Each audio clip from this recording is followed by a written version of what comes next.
There is a building on Broadway that has witnessed more scandal, more genius, and more heartbreak than most cities experience in a century. The Ansonia stands at the corner of 73rd Street on Manhattan's Upper West Side. When it opened in 1904, it was the largest residential hotel in the world, a palace of limestone and terracotta rising above what had been, just years before, an undeveloped stretch of dirt roads and wooden shacks.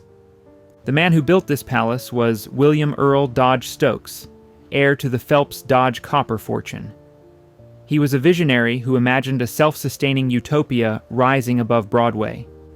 He was also a scoundrel, a bigamist, and quite possibly a murderer. His building would attract opera legends, literary giants, and the most famous athletes of the era.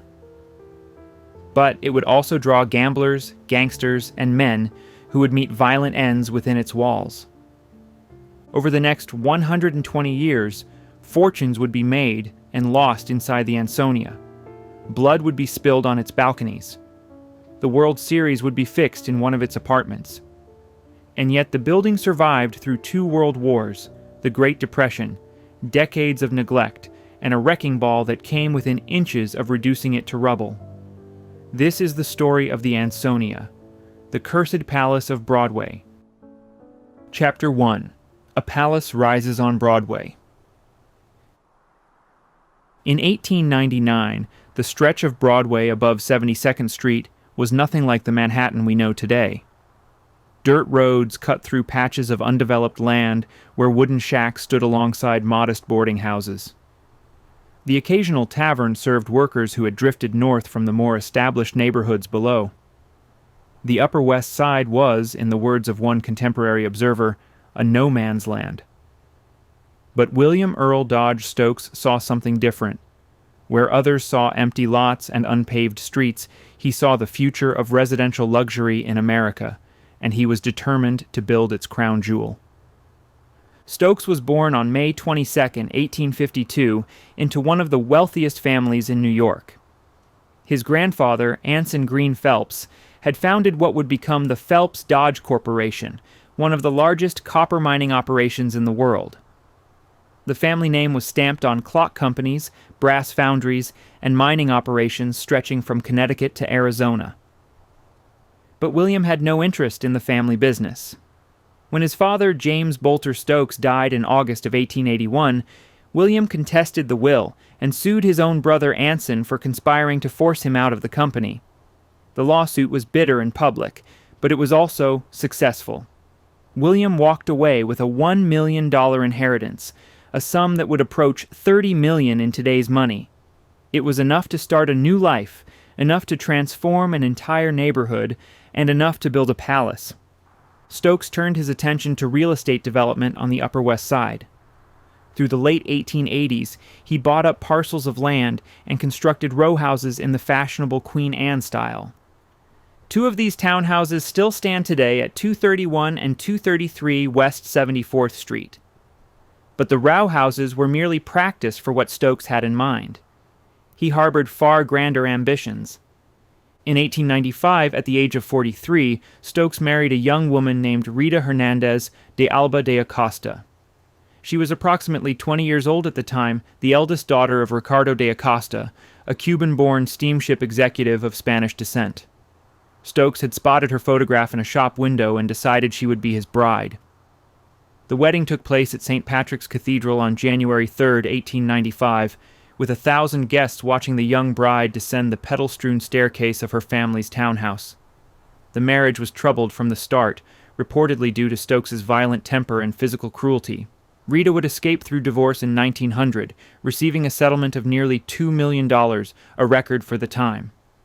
But by the time of the divorce, Stokes had already begun his masterpiece.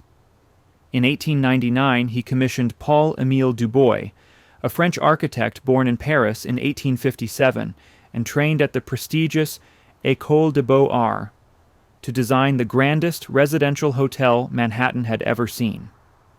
Dubois had already made his mark in New York with his work on the Soldiers and Sailors Monument on Riverside Drive. Stokes envisioned a building that would rival the great apartment houses of Paris, something that would transform Broadway into the Champs-Élysées of New York. Dubois produced a set of drawings in the Beaux-Arts style, but Stokes soon demoted him to a draftsman, listed himself as architect-in-chief, and proceeded to modify the plans according to his own increasingly grandiose vision. The original budget was $750,000. The final cost would exceed $6 million, 8 times the original estimate.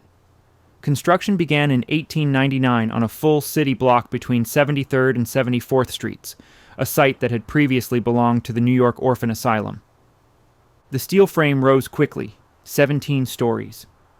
At the time, it would be one of the tallest residential structures in the world. The facade was clad in limestone at the base and white brick above, with terracotta ornamentation covering nearly every surface. Corner turrets with domed cupolas anchored each end of the Broadway frontage. Ornate iron balconies jutted from the windows. Carved medallions, scrolls, and brackets adorned the upper floors in what one observer called a confection of French Renaissance detail. Stokes named his creation after his grandfather Anson Green Phelps, the Ansonia. By early 1903, families had already begun moving in even though the building was not yet complete. The ground floor restaurants opened their doors on February 13th of that year, serving elaborate French cuisine prepared in kitchens that occupied an entire floor. The formal dedication came on April 19th, 1904. The New York World called it the monster of all residential hotel buildings. It contained over 1,400 rooms, arranged into more than 300 suites, with 6 passenger elevators to whisk residents to their floors. Every apartment featured double-width mahogany doors, 3 daily changes of fresh linens, and a private pantry connected to the central kitchen by dumbwaiter. But Stokes had envisioned far more than a mere luxury hotel. He wanted a self-sustaining city within a city. The Ansonia would offer amenities unlike anything New York had ever seen, features so extravagant that even the newspapers struggled to believe them. What exactly Stokes crammed into his 17-story palace, and how far his utopian vision truly stretched, would become the stuff of New York legend. Chapter 2. The Madman's Utopia. William Earl Dodge Stokes did not simply want to build a hotel. He wanted to build a world unto itself. From the moment the first tenants moved into the Ansonia in early 1903, they discovered that Stokes had thought of everything. The basement alone contained an entire village of services. A shopping arcade offered a butcher, a barber, and a full-service laundry. There was a bakery that produced fresh bread each morning, a milk shop, a theater for private performances, and cold storage vaults where residents could protect their furs from the summer heat. Safe deposit boxes guarded jewelry and important documents. The basement even contained a vehicular garage, one of the first in any residential building in the city. But the true marvel lay beneath the shopping arcade. Stokes had constructed what he claimed was the largest indoor swimming pool ever built.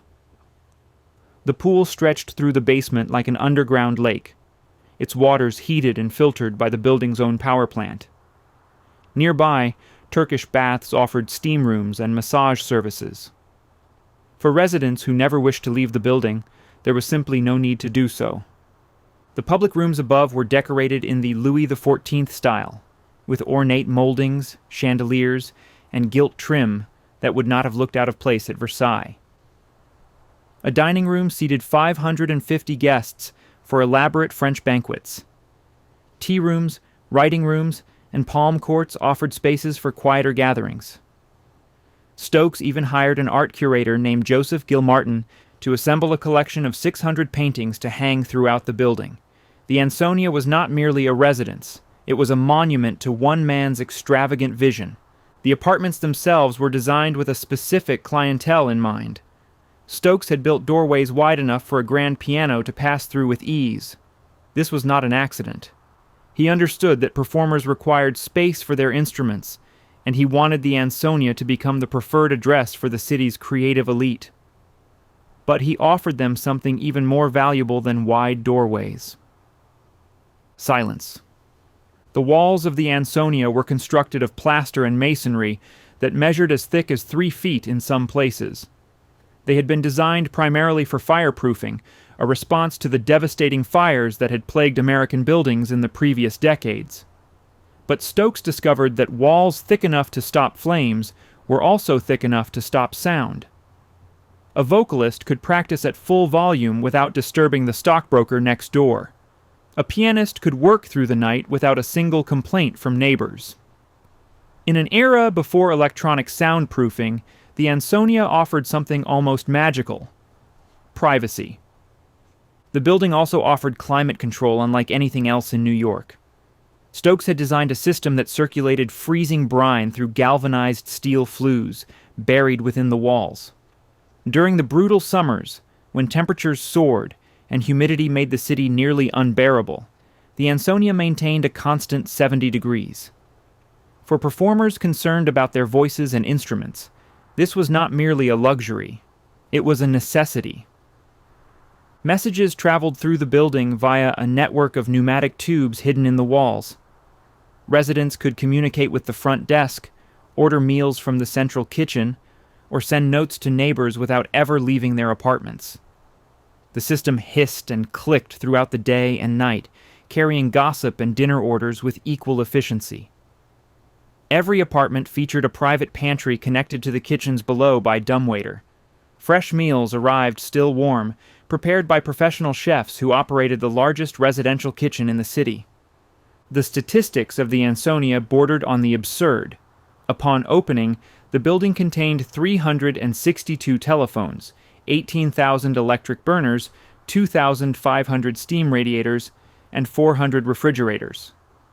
There were 600 toilets and 400 washrooms, more than any other residential building in New York at the time. When the Otis Elevator Company quoted a price that Stokes considered too expensive, he simply created his own elevator company and designed his own hydraulic model capable of traveling at 400 feet per minute. 6 passenger elevators served the guests, 2 additional elevators carried housekeepers, 2 freight elevators handled deliveries, and 1 special cattle elevator was designed to transport dairy cows to the roof. Yes, the roof.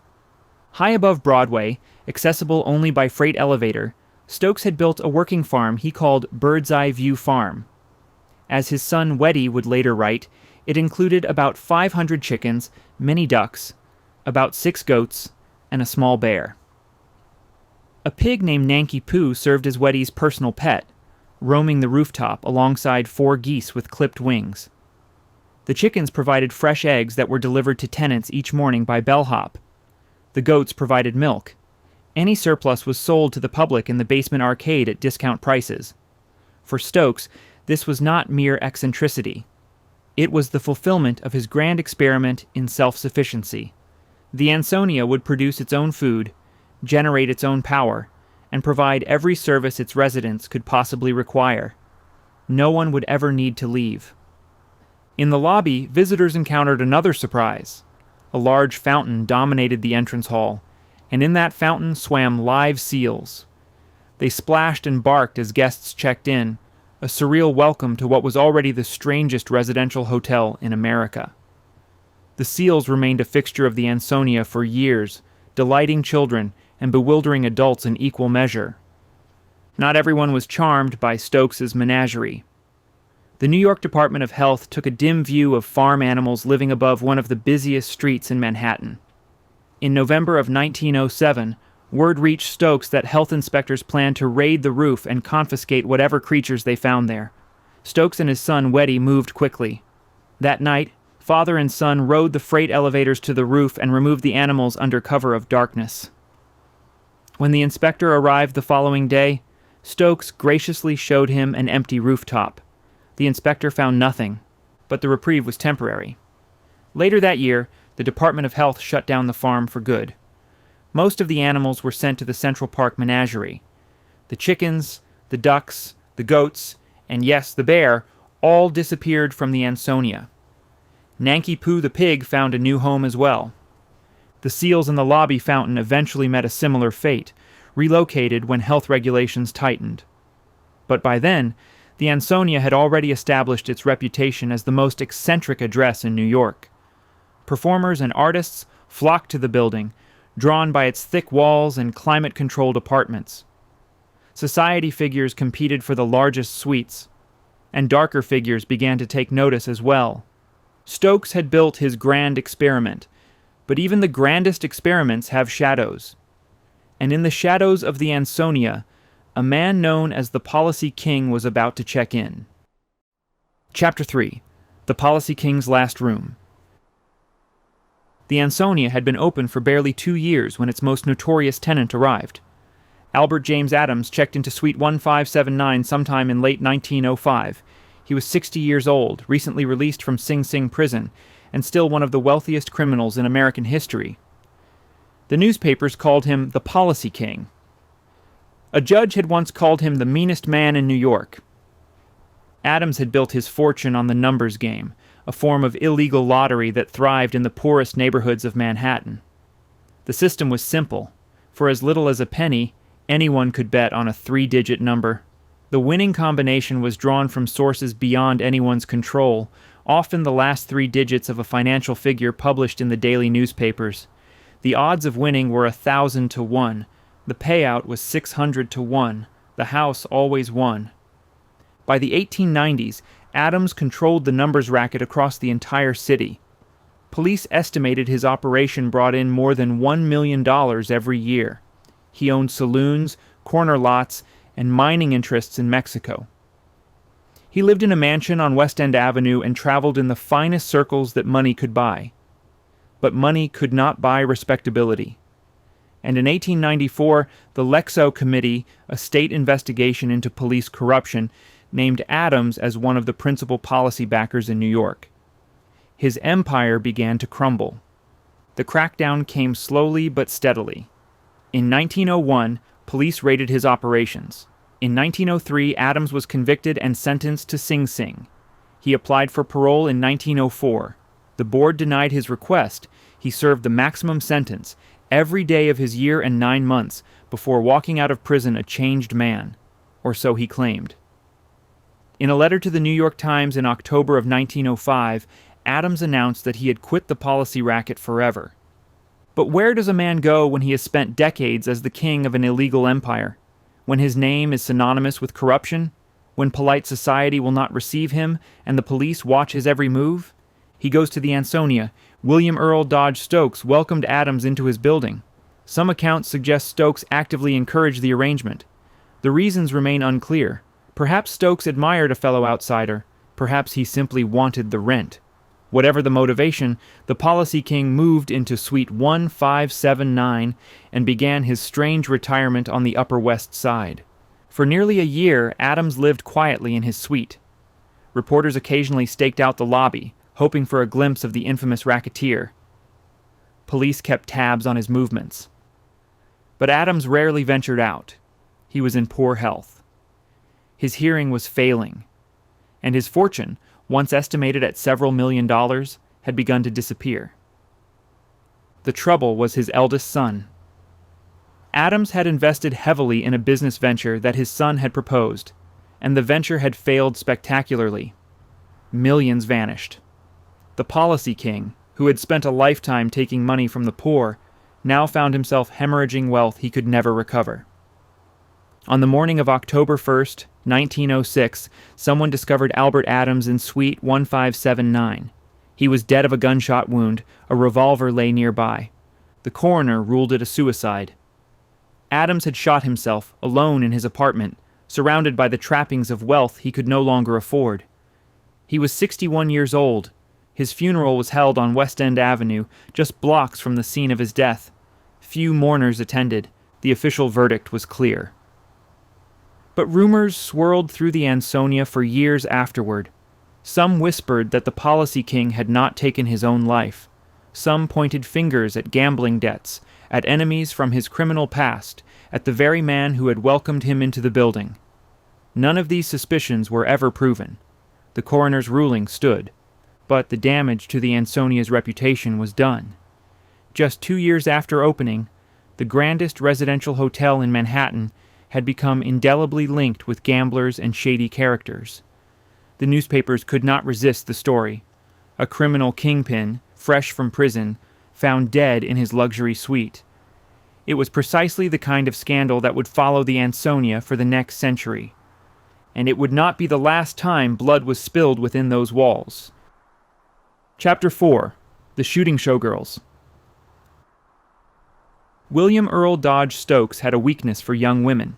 In February of 1911, while still legally forbidden from remarrying during his first wife's lifetime, he wed Helen Blanche Elwood of Denver in a ceremony kept hidden from the press. She was 24. He was 58. The judge's order meant nothing to him, but Helen was not the only young woman in Stokes's life that spring. Lillian Graham was a 22-year-old vaudeville performer who lived with her friend Ethel Conrad in an apartment on Broadway near 81st Street. At some point, Stokes had begun an affair with Graham. He had also made the mistake of writing her love letters. Detailed, compromising, potentially ruinous love letters. The kind of letters that could destroy a man's reputation and his new marriage in a single afternoon. By June, Stokes wanted those letters back. On the evening of June 7th, 1911, Stokes arrived at the apartment Graham shared with Conrad. What happened next depends on who was telling the story. Stokes claimed the women had demanded money in exchange for the letters. When he refused to pay, they attacked him. Graham and Conrad told a different tale. They said Stokes had initiated the meeting, arriving in a rage, demanding the letters and turning violent when they refused. What is certain is that gunfire erupted in that small apartment.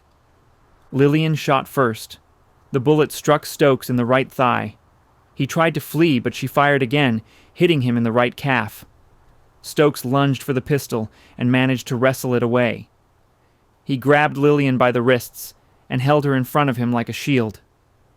From across the room, Ethel Conrad raised her own weapon. She fired, and the bullet found its mark in Stokes's left calf.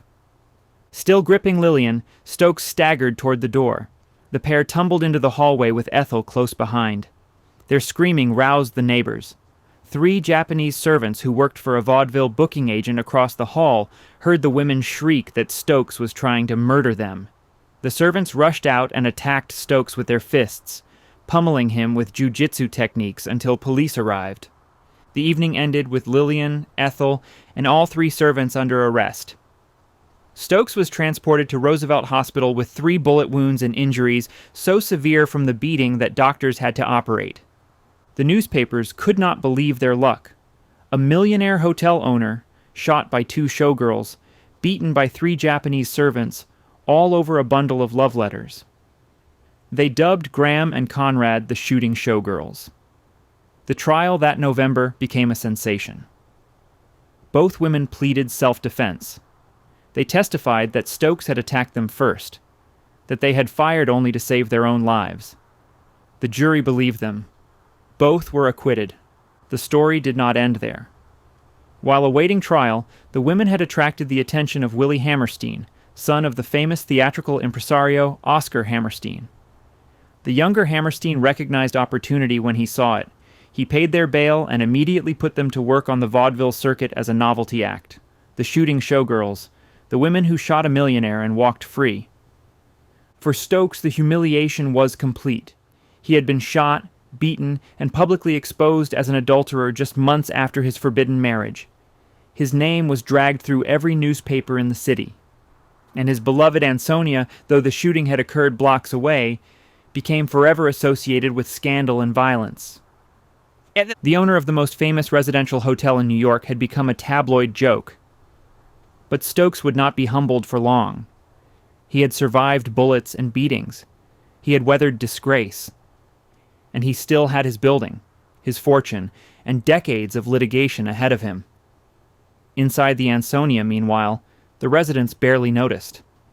They were too busy making music. Chapter 5. The Palace of the Muses.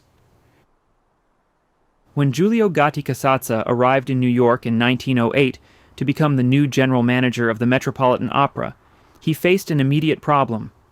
Where would he live? The Italian impresario had left La Scala in Milan, one of the greatest opera houses in the world, to take command of an American company that desperately wanted to rival the European stage. He needed an address worthy of his station. He chose the Ansonia. Within months, the entire Metropolitan Opera seemed to follow him through the doors at 73rd and Broadway. The building's reputation for soundproof walls and climate-controlled apartments had spread through the musical community like a whispered secret. For performers whose livelihoods depended on their voices and instruments, the Ansonia offered something no other building in New York could match: protection. The great tenor Enrico Caruso was among the first to recognize what Stokes had accidentally created. Caruso, already the most famous singer in the world, maintained his primary residence at the Knickerbocker Hotel near Times Square. But he kept an apartment at the Ansonia as well, drawn by the thick walls that gave him freedom to rehearse his legendary arias whenever inspiration struck. In an era before electronic amplification, an opera singer's voice was everything. The Ansonia let Caruso preserve his instrument in private. Arturo Toscanini, the legendary conductor who would eventually lead both the Metropolitan Opera and the New York Philharmonic, took up residence in the building shortly after Gadi Casazza. The two Italians had worked together at La Scala, and Toscanini followed his former colleague across the Atlantic to reshape American classical music. From his apartment at the Ansonia, Toscanini could prepare for performances without interruption, studying scores late into the night while the rest of the city slept. The composers came next. Igor Stravinsky, whose Rite of Spring had caused a riot at its Paris premiere in 1913, found refuge at the Ansonia during his visits to New York.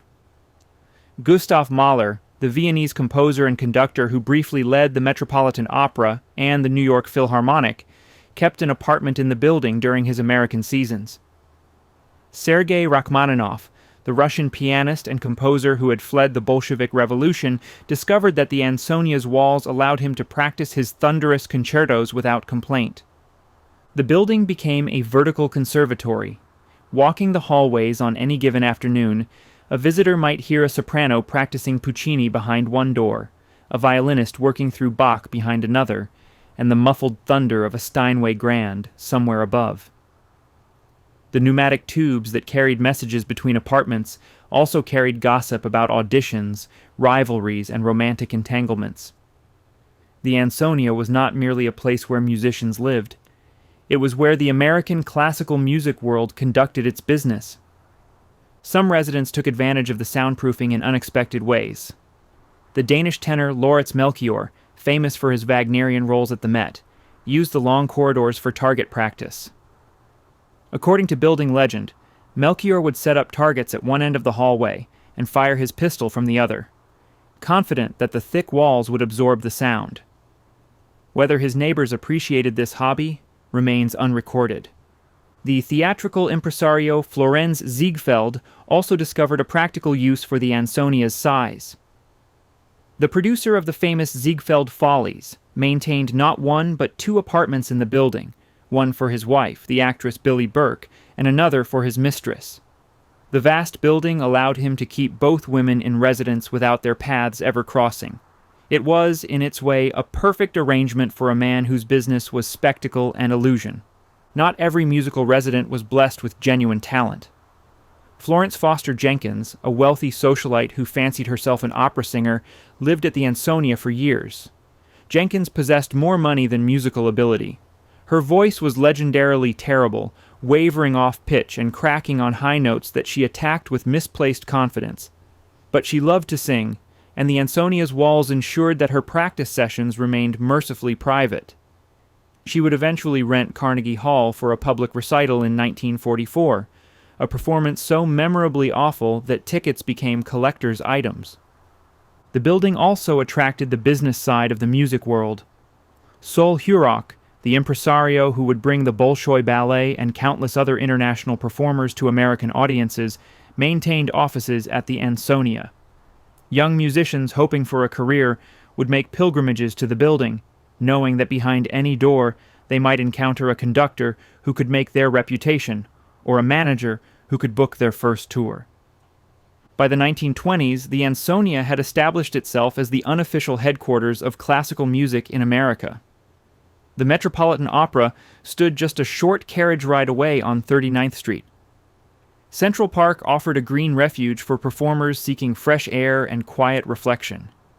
And the building itself provided everything a musician could need: rehearsal space, privacy, climate control, neighbors who understood the demands of artistic life. The arrangement was not always harmonious. Egos clashed, rivalries simmered.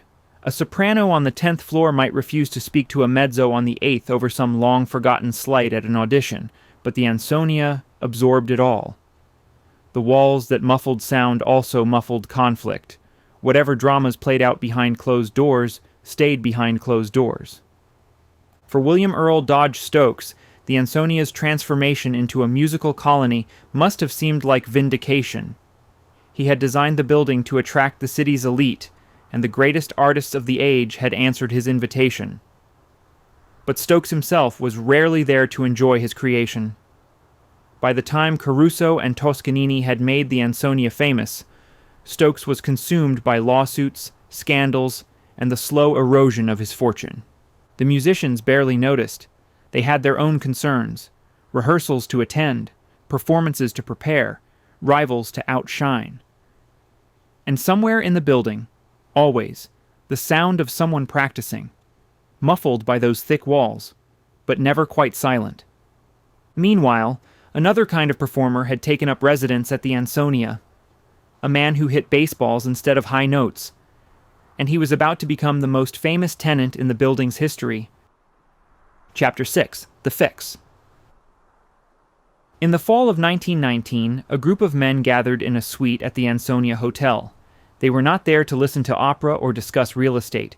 They were there to betray the national pastime. The men were members of the Chicago White Sox, the best team in baseball that year. They had clinched the American League pennant and were heavily favored to win the World Series against the Cincinnati Reds. But several of the players had a different plan. They intended to lose. The ringleader was Chick Gandil, the team's first baseman. Gandil had been talking to gamblers for weeks about the possibility of throwing the series. He had already recruited the team's ace pitcher, Eddie Saccott, who was bitter about years of low pay and broken promises from the team's notoriously cheap owner, Charles Comiskey. Now Gandil needed more players to make the scheme work. That night at the Ansonia, Gandil laid out the proposition to his teammates. The gamblers would pay each man $10,000. In exchange, the players would make sure Cincinnati won. It was simple. Make a few errors at key moments. Throw a few pitches down the middle. Let the other team score. No one would suspect a thing. The players who gathered in that room included some of the finest talent in baseball. Shortstop Swede Risberg, center fielder Happy Felsch, left fielder Joe Jackson, whose career batting average of .356 remains the third highest in the history of the game, pitcher Lefty Williams, who would start 3 games in the series, utility man Fred McMullen, who overheard the conspiracy and demanded to be cut in, and third baseman Buck Weaver, who listened to the proposal but never took a dime. Behind the scheme lurked a figure far more powerful than any ballplayer. Arnold Rothstein, known as the Big Bankroll, was the most notorious gambler in New York. He ran illegal betting operations throughout the city and had connections to organized crime across the country. Rothstein never met directly with the players, but his money financed the fix. His lieutenants handled the payments. His network of bookmakers stood ready to profit from the outcome. The 1919 World Series began on October 1st in Cincinnati. On that sunny afternoon, as the players took the field, a crowd gathered in the lobby of the Ansonia Hotel 300 miles away. A reporter called out the play-by-play from telegraph reports while spectators watched figures move across a large diamond-shaped board on the wall. Among those watching was Arnold Rothstein himself. The gamblers had arranged a signal. Eddie Saccott was supposed to hit the first Cincinnati batter with a pitch, confirming that the fix was on. On his second delivery of the game, Saccott's fastball drilled leadoff man Maurice Rath squarely in the back. Rothstein watched the figure on the board take first base. Then he turned and walked out of the Ansonia into the New York rain. The series was supposed to last 9 games. It lasted 8. Cincinnati won 5 of them, taking the championship from a team that should have dominated them. The White Sox played badly enough to lose, but well enough to avoid obvious suspicion. At least that was the plan. Rumors began circulating almost immediately. The odds had shifted dramatically in the days before the series, with money pouring in on Cincinnati despite Chicago's superior roster. Sports writers noticed errors that seemed too convenient, pitches that hung over the plate when strikeouts were needed, throws that sailed wide at crucial moments. Something was wrong. For nearly a year, the whispers continued. Then, in September of 1920, a grand jury investigation into gambling in baseball uncovered the truth. Cicotte cracked first, confessing everything to the prosecutors. Jackson followed. The story exploded across the front pages of every newspaper in America. 8 men were indicted for conspiracy to defraud the public. They became known as the Black Sox, a name that would follow them for the rest of their lives. Despite their confessions, all 8 were acquitted at trial in August of 1921, when the key evidence mysteriously disappeared. Many believed Rothstein himself had arranged for the documents to vanish. It did not matter. The day after the acquittal, baseball's newly appointed commissioner, Judge Kennesaw Mountain Landis, announced that all 8 players were banned from professional baseball for life. Even Buck Weaver, who had attended the meetings but refused the money, and played brilliantly throughout the series, was cast out. His crime was knowing about the fix and failing to report it. The Black Sox scandal nearly destroyed baseball. Fans who had trusted the game felt betrayed. Attendance plummeted. The sport's reputation lay in ruins.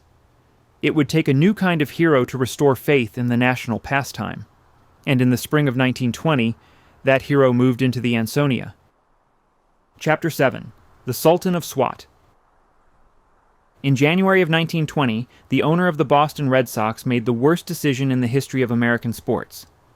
Harry Frazee was a Broadway producer who had bought the Red Sox in 1916. The team had won the World Series in 1918, their 5th championship in 15 years, more than any other franchise.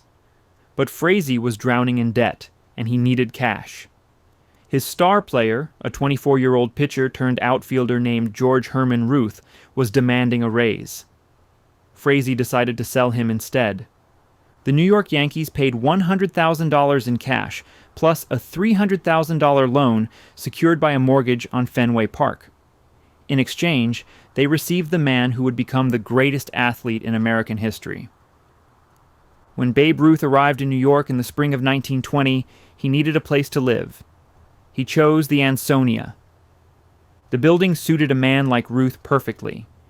The apartments were spacious enough for his expanding wardrobe and his expanding ego. The heavy masonry walls meant he could stay out until dawn without his neighbors hearing him stumble home. The basement barbershop offered grooming services for a man who had suddenly become the most recognizable face in the city, and the pneumatic tubes could carry messages from admirers and autograph seekers without Ruth having to answer his own door. Ruth made himself at home immediately. He would emerge from his apartment on a typical game day wearing a silk bathrobe the color of arterial blood, padding down the marble hallways to collect his mail or chat with the bellhops. The other residents quickly grew accustomed to the sight of the burly ballplayer wandering the corridors in various states of undress. This was, after all, a building that had once housed live seals in its lobby. A man in a scarlet robe was hardly the strangest thing the Ansonia had seen. From his apartment at Broadway and 73rd Street, Ruth would climb into his roadster and drive to the Polo Grounds, ignoring traffic laws with the same cheerful disregard he showed for training rules. Crowds would gather at the stadium entrance just to watch him arrive.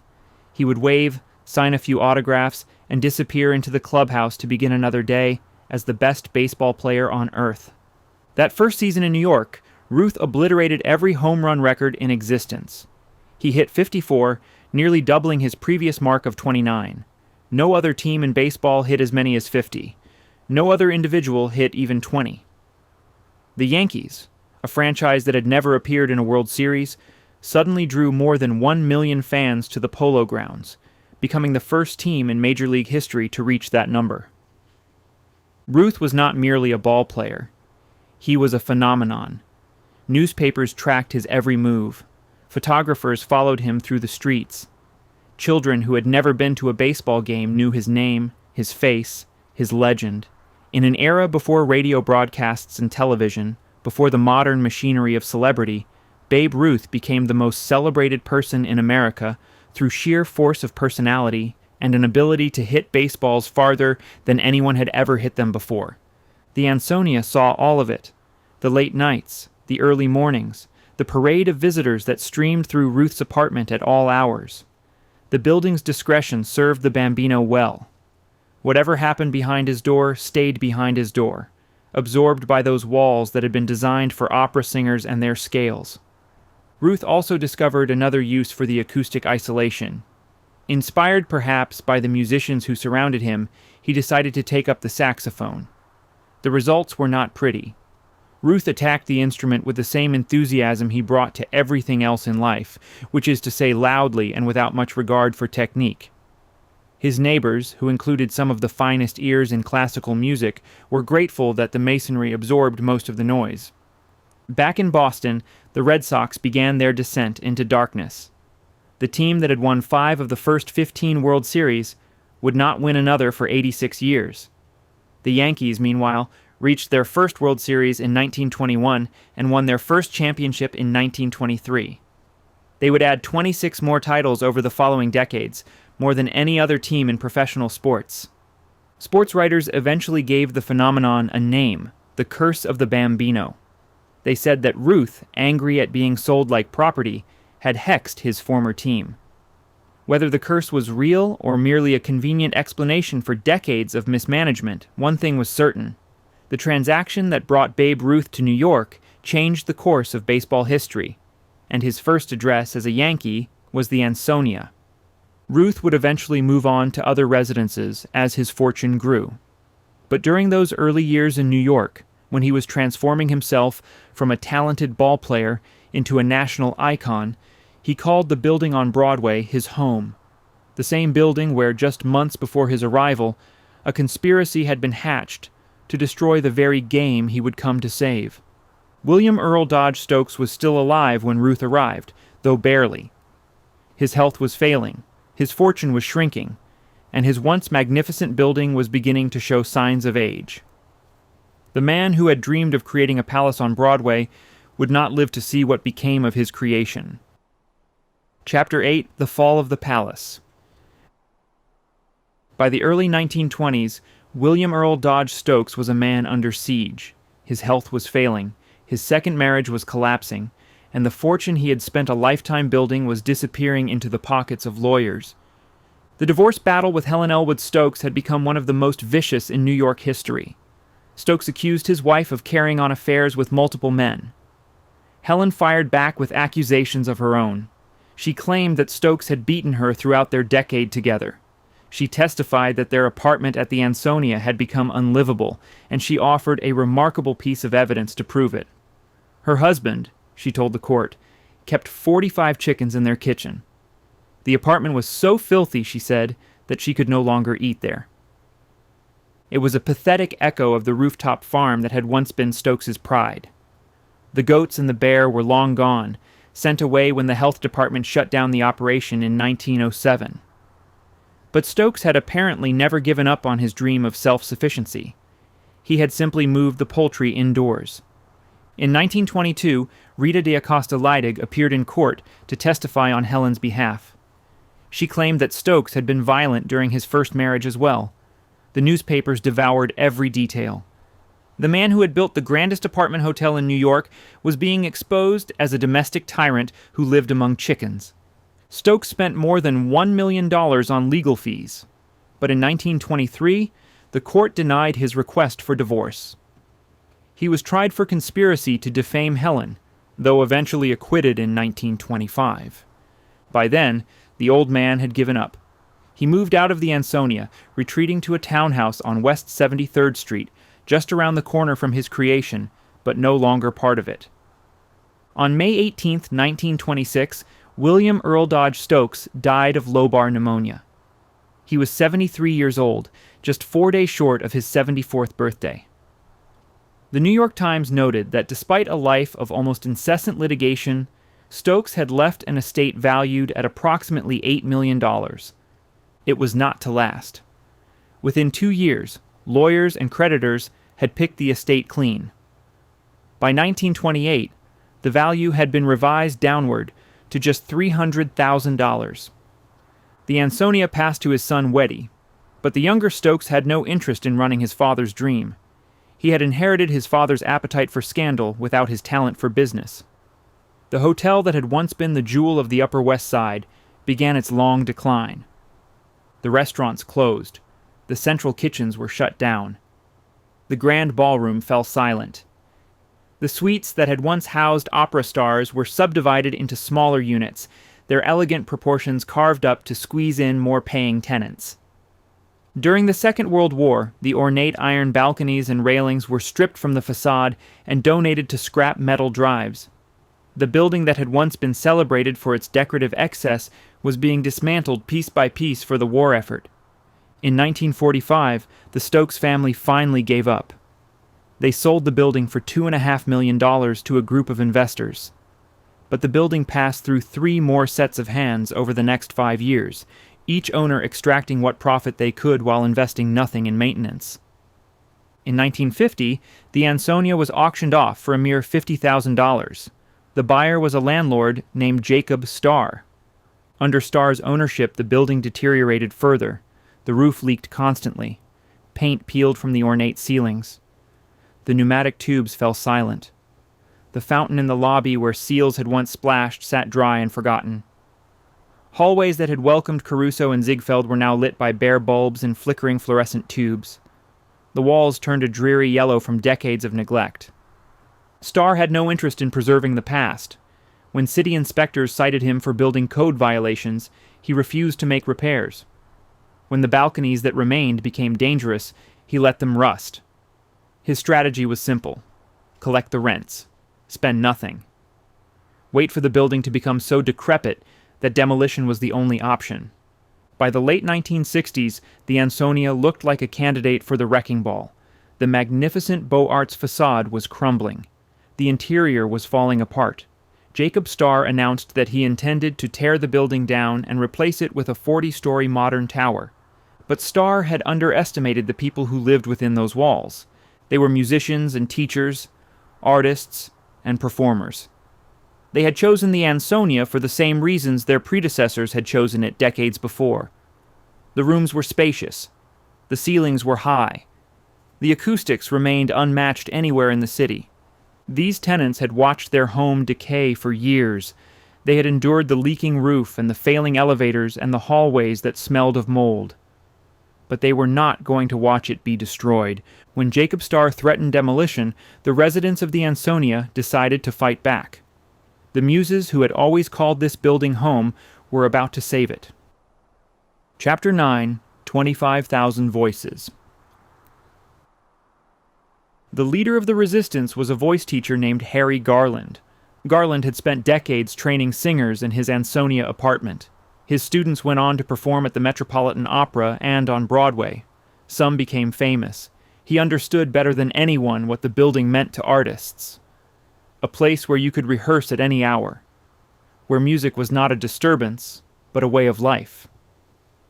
When Jacob Starr announced his plan to demolish the Ansonia, Garland knew that complaining would accomplish nothing. Starr had ignored complaints for years. Legal battles over repairs had gone nowhere. The only way to save the building was to make it untouchable. Garland studied the city's landmarks law. If the Ansonia could be designated a historic landmark, demolition would be illegal. The exterior would be protected forever. Starr could threaten all he wanted. He would not be able to touch a single brick. In 1968, Garland formed the Ansonia Residents Association and began organizing his neighbors. Their goal was simple: convince the Landmarks Preservation Commission that the Ansonia deserved protection. On April 28, 1970, the commission held a public hearing. The room was packed. Tenants came to testify about the building's history.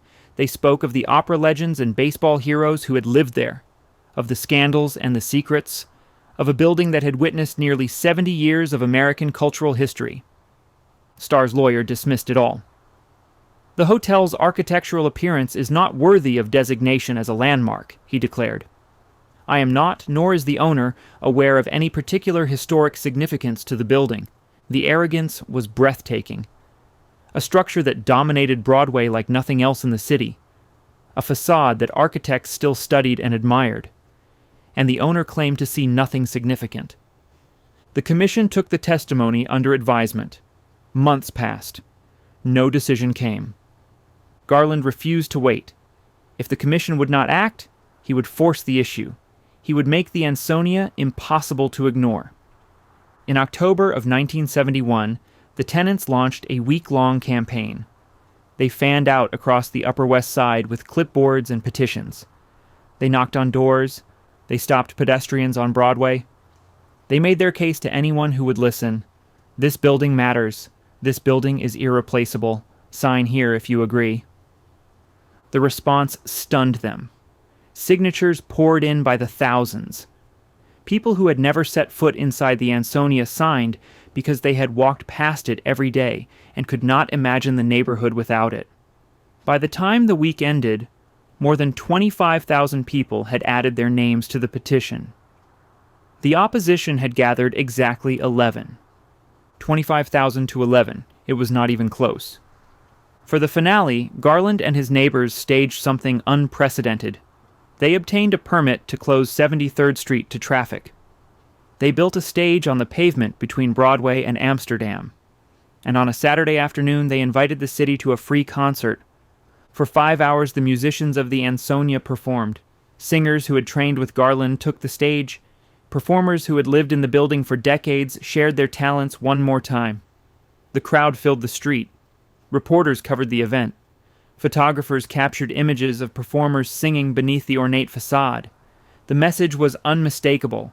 This was not just a building. It was a cultural institution. It deserved to survive. Congresswoman Bella Abzug added her voice to the cause. She represented the Upper West Side in Congress and knew the building well. Her support brought attention beyond the neighborhood. Mayor John Viv Lindsay also endorsed the campaign. On March 14, 1972, the Landmarks Preservation Commission announced its decision. The exterior of the Ansonia Hotel was designated a New York City landmark. The commission's report used language that would have made William Earl Dodge Stokes proud. The Ansonia is a symbol of an era of opulence and elegance, it declared. The building's effect was one of joyous exuberance profiled against the sky. Jacob Starr had lost. The wrecking ball would never come. But the victory had limits. The landmark designation protected only the exterior. Everything inside remained at Starr's mercy.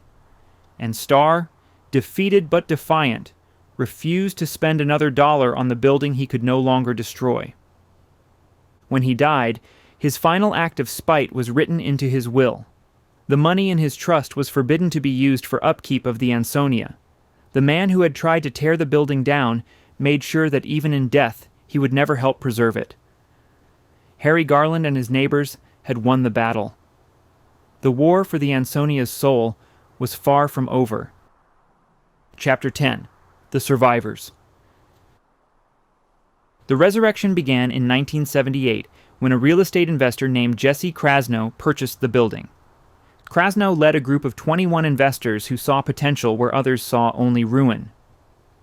Beneath the peeling paint and the leaking roof, they recognized a building that could be great again. They took out mortgages totaling $21 million and began the long process of restoration.